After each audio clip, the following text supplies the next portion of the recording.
Today, we're going to discuss everything to do with this natural square scientific forecasting instrument that William Gann has taught me how to make and use this instrument properly from all the books and courses that I own. We're going to take this instrument and break it down and build it all the way up. We're going to add the planets, and we're going to learn how to use both the inside of the square and the longitude and how to line them up with our two date rings. We have two right here. But let's first now just go and take a look at the square itself. Okay, we have the square now at its base. So this is really what's called a Pythagoras cube. And what's really interesting about this is one starts at the center and we move all the way around, and the first cube is 9, or the first square. And it's an odd square. And all the odd squares and numbers like 9, 25, 49, and 81, these represent the small numbers like 3 times 3, 5 times 5, 7 times 7, right? 9 times 9, 11 times 11, 13 times 13, right? You get the idea. It just keeps going on until we get up to 19, the square of the circle. On this side, we have the even numbers of 2 times 2 is 4, 4 times 4 is 16, 6 times 6 is 36, 8 times 8, 10 times 10, 12 times 12, and so on. You get the idea. So this is a tool that grows in price and can retract in price. So we can use it with our zodiac or our date ring. And when there is a bull market, we go up in price. And when there's a bear market, we can go down and contract in price. And so the natural squares of this are 180 degrees opposite. And so there's points on here which represent where other confluence of mathematical probabilities exist. And they are shown on our circle ring, which is the 360 degrees and the 7 to 8 octaves of the circle. I say 7 to 8 because it ends really at 7 and then you begin at 0 again, the 8th octave. And we'll talk about this. Next, we have the date ring, or the dual date ring. And it has March 21st is aligned with 0 degrees Aries of the zodiac now. And from there we have the red ring on the inside here. So when prices fall or contract, we use the red ring. We line up the date and the price on the inner square, and we can find objectives. So this is our second layer. This is an important layer, and you can spin this as well, so you can do independent research. But the true placement for the zodiac to align to the date on the ring for the green on March 21st is always 0 degrees Aries. Let's go to the circle ring next. This here is the circle ring, and it has all the degrees of the circle. For instance, 0, and on this green, it carries all the way around to 350, 360. And from 360, which would equal 36, every 10 degrees, we would add another digit, or it would go to 360, 370, 380, 390, 400, right? So if you have any asset that is, so from one ring to the next ring, it's always 36 or adding 360. And if your asset, say, is 3.6 cents or 36 cents or $36 or 3,600 or 36,000, it doesn't matter. We just find out what the number is of the asset you're using at the time, and we just remove the zeros and put it into the correct ring, and then we can identify pricing. So I've taught you now about how the date ring is here, and we align it with numbers inside the cube, as well as we can use what's called the longitude of price. So there's two different scales that I'm dealing with here. So I wanted to make that absolutely clear so that you understood this. So what did I mean earlier by the 7 and 8 octaves? So each one of these red lines represents 45 degrees, or an equal portion of the circle. So we take the circle, divide it in two, we have 180. And then when you divide 180, you have 90. When you divide 90, you have 45. So these are 1, 2, 3, 4, 5, 6, 7, and then back to 0 again. So this is how the circle is divided, and we use it to find points. Let's next discuss the planets. Okay, from the ephemeris here, we would just take the date that we are actually at, and we would assign each one of the sun, the moon, and each one of these orbs here, and we will place them, and now we will be able to find out as well the longitude of price of where these things are. So let's finish it off. Okay, we have placed all the planets on the 25th, and the sun is now at 2 degrees of Leo, right here, representing this July 25th. Sorry, I have to just move this over a little. There we go. Perfect. July 25th, right here. That's where the sun is. So now from here, we can determine the mean of 5, the cycle of 8, and the mean of 12, meaning we take all the planets, or all these things, and we find out on the scale of whatever asset we're working with. Let's just say we're going to be using, say, Bitcoin. So Bitcoin right now, right, is rotating at between 60 and 70,000. So on this ring here, 60 to 70,000, we could say is in this range here on the first part of the circle. If we were to go and use from 36 to 72, the next ring, we would state that it would be vibrating in here where this starts at 59 and runs up to here to 63, 64, 65. You get the idea, 66, 67. Then we have the square. So let's now first take the date, because Bitcoin made a top on October 5th. So we're going to move this 0 to October 5th here on our red ring, because it's in a bear market.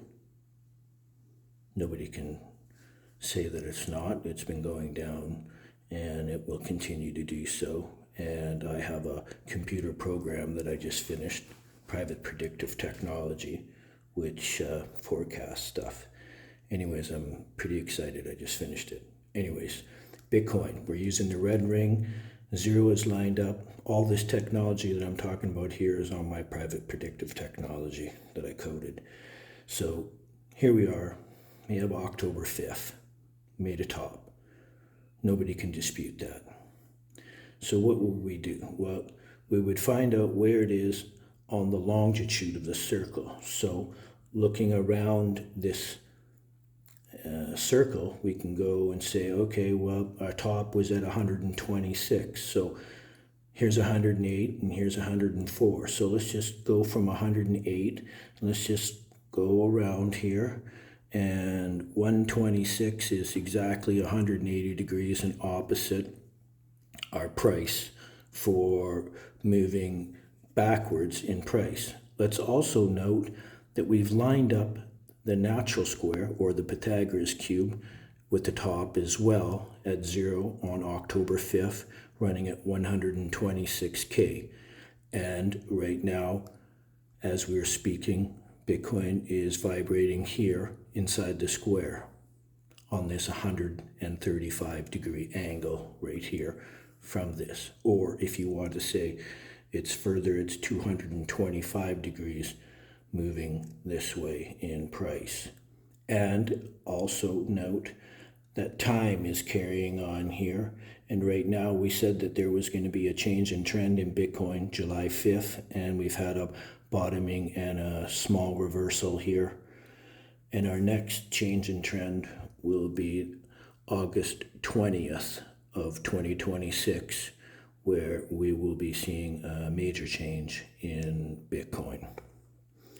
Okay, so I've showed you now how to line up this. And now each one of these lines are places where Bitcoin is likely to vibrate to, and does and has. You know, our first lows were at 79. We came down, hit 79. Then we rose up to 95, 96, and I told you not to do anything with it and leave it alone there. And then we went all the way back around a full circle, all the way down to 59, 50. Now we've gone down to 57. But in this, we've came back and noted that we made a 360. And if we break this move from 56 here, then we'll be coming down, and we will definitely be testing 52, which is conjunct 126 here, within this period of October to November, and I think around up to November 20th of this year. And this is when I think the low will be coming in, based on the work that we do with this technology and the knowledge that we've learned from William Gann. Also, this instrument is also on a 25% off. I don't have the sidereal time on here. For some reason, a small batch didn't come with the sidereal hours. And what is sidereal time? Well, it's the 24-hour clock on the ephemeris. And every year at the same time, every year, doesn't matter what ephemeris you look at, the beginning or the 24th hour, or the end of the 23rd hour, is 0 degrees of Libra. And there's 2 hours per sign. So at 15 degrees would be the first hour. The second hour would be this 0 degrees of Scorpio. Here, I'll show you what I mean on my other square. One sec. Okay, this is my traveling square, and I'll show you what I mean by that. Yeah, don't laugh. This is the one I fold up in my suitcase. So, sidereal time right here, this is what I'm talking about. The 23rd hour is 15 degrees of Virgo, where the Virgin gets slayed, and time starts again. So basically it's God's clock, and if you read the Bible, it'll talk about the 24 hours. Well, this is one whole year to get 24 hours, or the end of the 23rd hour. So one day to the Lord is a year, you know, and 1 year is but a day to the Lord. So that's where that comes in when you read scripture and understand a little bit more stuff about, and that's just the way it is with the ephemeris, because it's tracking the movement of the sun around the 24-hour clock. Okay, what else are we going to get talking about here? You can take the placement of this here, and we can see that I stated that we're going to be a pretty tough 68. We could go up and hit 68. However, we'd have to get right above 65 and stay above this. I was talking about this in some previous videos. And right now, we time on our red wheel from our top going backwards now. We're right here, July 25th, going backwards, right? So basically at this, what this is telling is price and time is basically square right here. It's on a 90-degree angle. So right now this is a pretty shaky territory. We have to get above this area here and make it up to 68 to signify that there's some strength for a top before we see resistance from these areas, right? Because we have 126 on the longitude here, and we have 126 on our square here. So we have 2 points where we would be making a lot of resistance on this line. So we therefore are square in longitude right now, and getting weaker and below this would bring us back to what I would think would be our next point is around the August 20th period here, is where the 315 degree marker is coming backwards in the circle to our time point. I think we're going to be seeing something, we'd have to stay above this 56 for sure, definitely. And we could have a summer rally that could stretch even just a bit past up to 72, but that's going to be a hard pass right now. It's, there's a lot of stuff going on.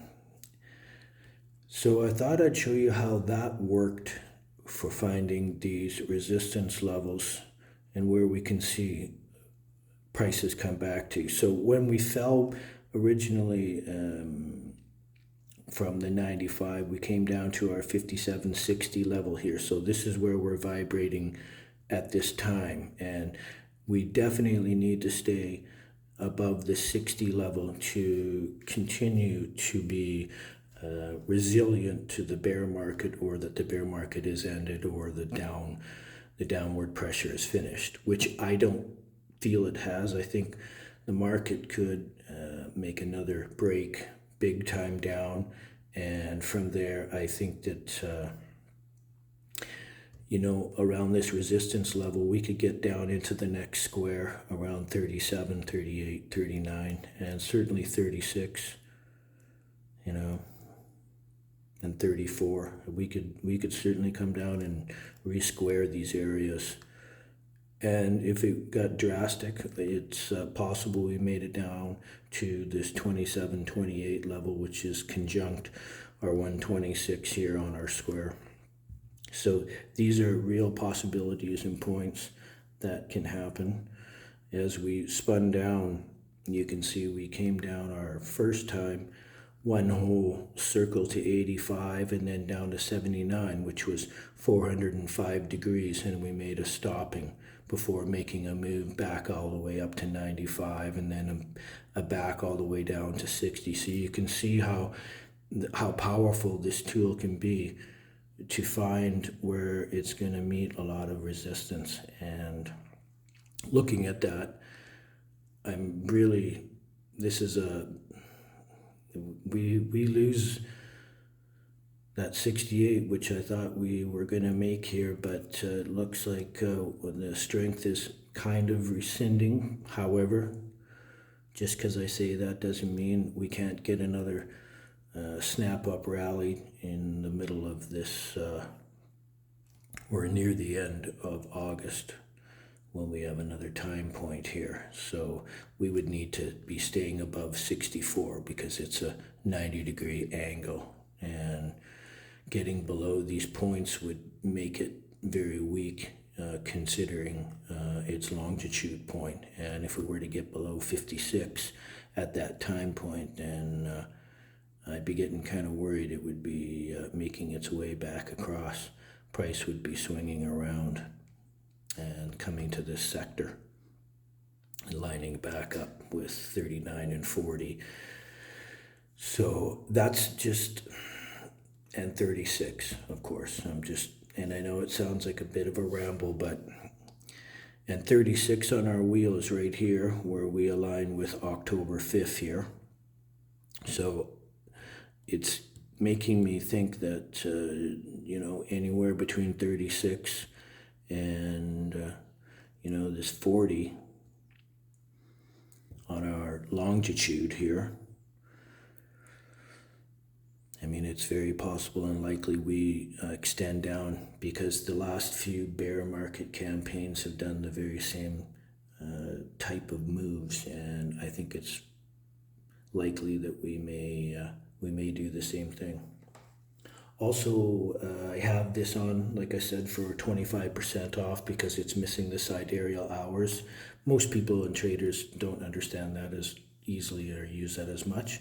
It's not 100% necessary. I just added it, but it seemed on this run it didn't come through. So I have a 25% off, so you can text me at 1-250-212-6922 or email me at DeBoff Enterprises or deboff13@gmail.com.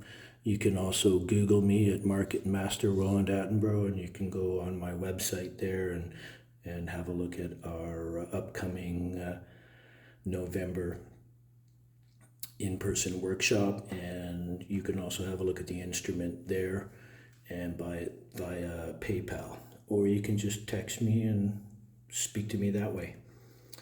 So maybe our next one we will talk about making a mean of 5 and a cycle of 12. This one's getting a little long here. I think it's 21 minutes.